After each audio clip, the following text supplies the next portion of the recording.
Everybody, it is time to revisit one of my oldest Void Legendary champions.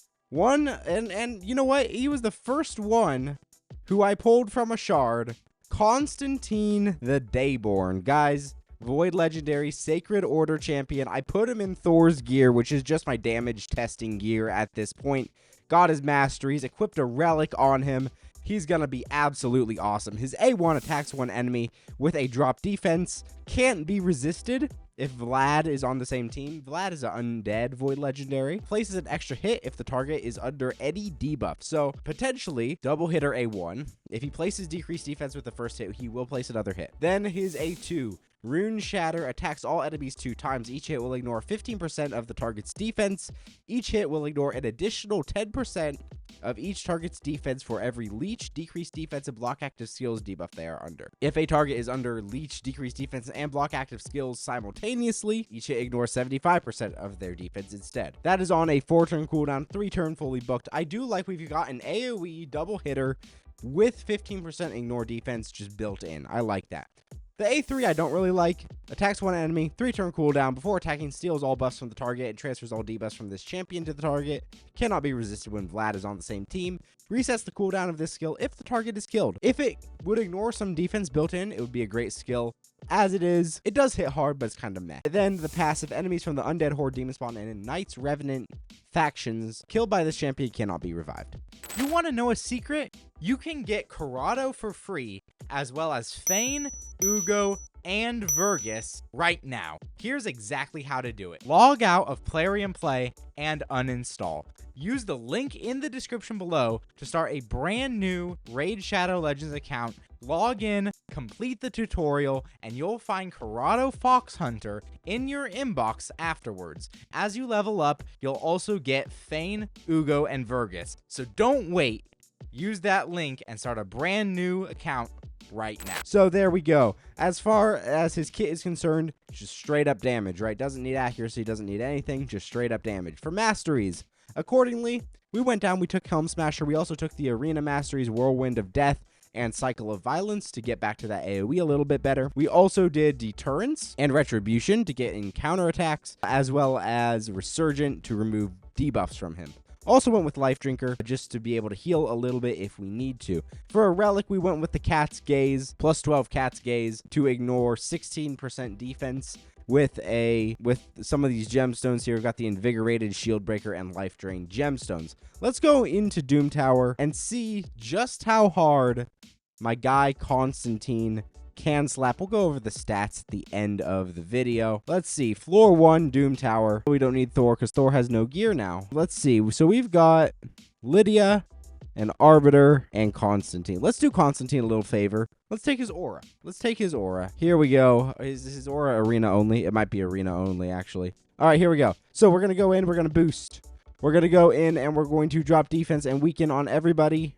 Perfect. All right, now let's test the A2. The A2 here is the AoE with the 15% ignore defense. Keep in mind he is in lethal with Helm Smasher as well and a Cat's Gaze, so we're getting very, very close to 100% ignore defense.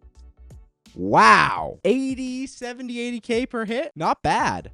Not bad at all. That is really good. Oh crap. Okay, let's go ahead and try that again. Honestly, that was a lot more than I was expecting. We souped up Konstantin. All right, let's try the A2. Sorry, the A3. Let's try the A3. Here we go. We've got the drop defense. We've got the weaken on everybody. Here is the A3. Eleanor survived last time, so let's hit her with it.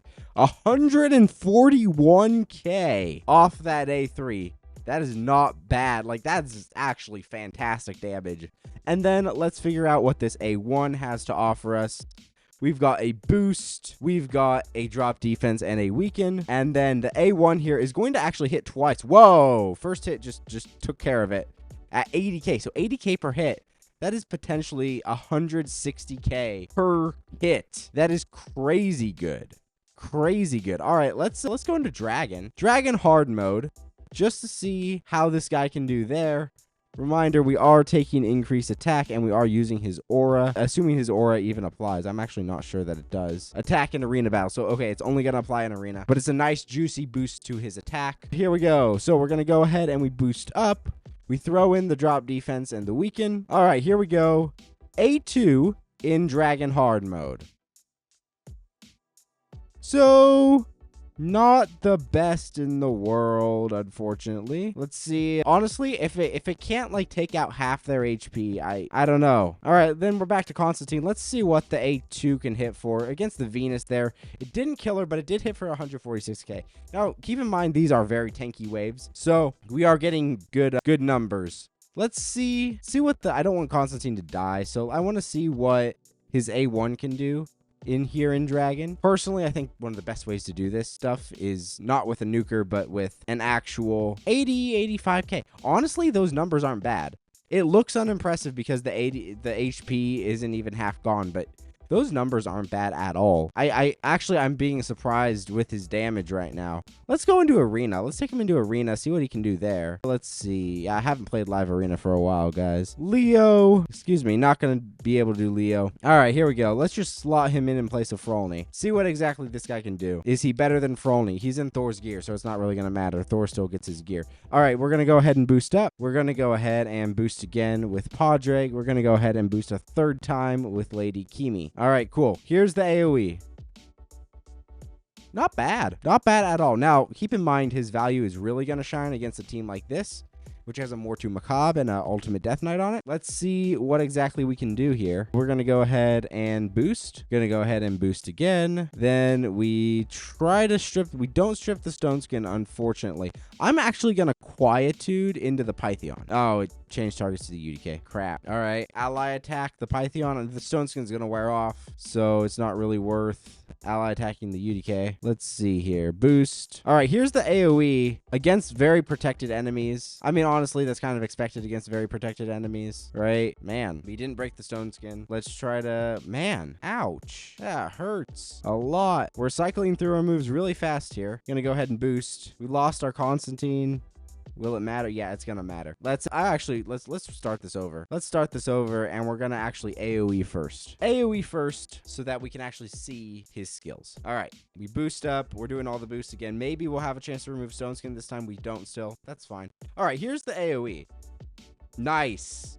That was good damage. We killed the Pythion, which he was their reviver. Very good. We're going to go ahead and Destiny's Call there. I like to hit Mortu, but I'm going to hit UDK and attempt to break the Stone Skin there. All right, we've got shields. Let's see. I'm going to go in with the Enforced Humility.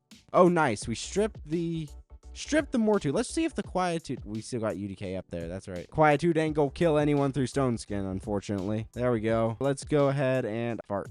We didn't boost, but I just want that Mortu... Oh, fart. We got block revived. Okay, so... Can he handle a super tanky team like this? It doesn't seem like it. Doesn't seem like he can, unfortunately, in Arena.